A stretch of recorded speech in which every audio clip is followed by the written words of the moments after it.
We know that engagement with social media and our cell phones releases a chemical called dopamine.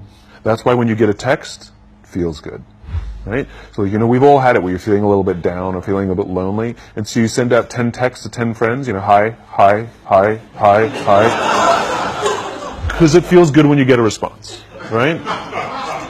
Right?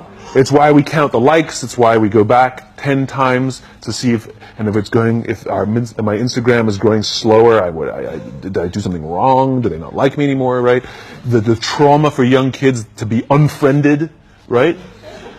Because we know when you get a hit of dopamine, which feels good. It's why we like it. It's why we keep going back to it. Dopamine is the exact same chemical that makes us feel good when we smoke, when we drink, and when we gamble. In other words, it's highly, highly addictive, right?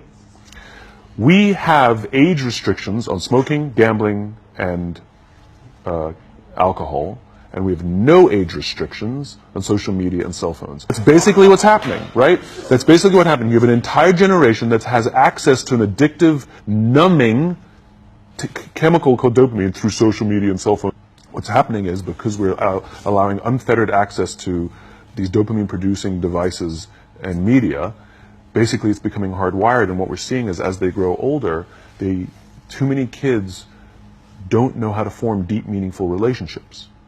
Their words, not mine. They will admit that many of their friendships are superficial. They will admit that their friends, that they don't count on their friends, they don't rely on their friends, they have fun with their friends, but they also know that their friends will cancel on them if something better comes along. Deep, meaningful relationships are not there because they never practice the skill set, and worse, they don't have the coping mechanisms to deal with stress. So when significant stress starts to show up in their lives, they're not turning to a person, they're turning to a device, they're turning to social media, they're turning to these things which offer temporary relief. We know, the science is clear, we know that people who spend more time on Facebook suffer higher rates of depression than people who spend less time on Facebook, right? These things balance, right? There's nothing wrong with social media and cell phones. It's the imbalance, right? If you're sitting at dinner with your friends and you're texting somebody who's not there, that's a problem. That's an addiction. If you're sitting in a meeting with people you're supposed to be listening to and speaking, and you put your phone on the table, face up or face down, I don't care, that sends a subconscious message to the room that you're just not that important to me right now, right? That's what happens. And the fact that you cannot put it away is because you are addicted.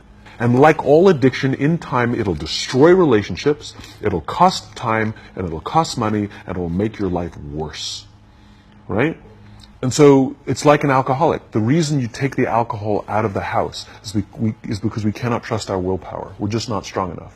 But when you remove the temptation, it actually makes it a lot easier. But if you don't have the phone, you just kind of enjoy the world. There should be no cell phones in conference rooms. None. Zero. And I don't mean the kind of like sitting outside waiting to text. I mean like when you're sitting and waiting for a meeting to start, this is what we all do. We all sit here and wait for the meeting to start. Meeting starting? Okay. And we start the meeting. No, that's not how relationships are formed. Remember we talked about it's the little things? Relationships are formed this way. We're waiting for a meeting to start and we go, how's your dad? I heard he was in the hospital. Oh, he's really good. Thanks for asking. He's actually at home now. Oh, I'm really glad. It was really amazing. I know, it was really scary for a while. That's how you form relationships. And so what this young generation needs to learn is patience.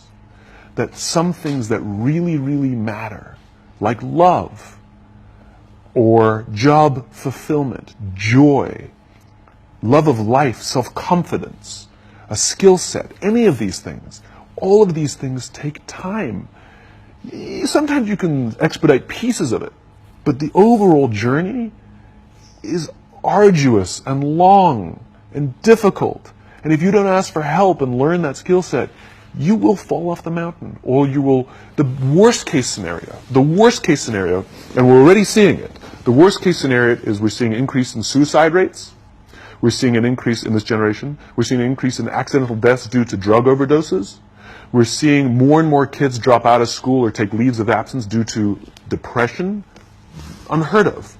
This is really bad. The best case scenario Those are all bad cases, right?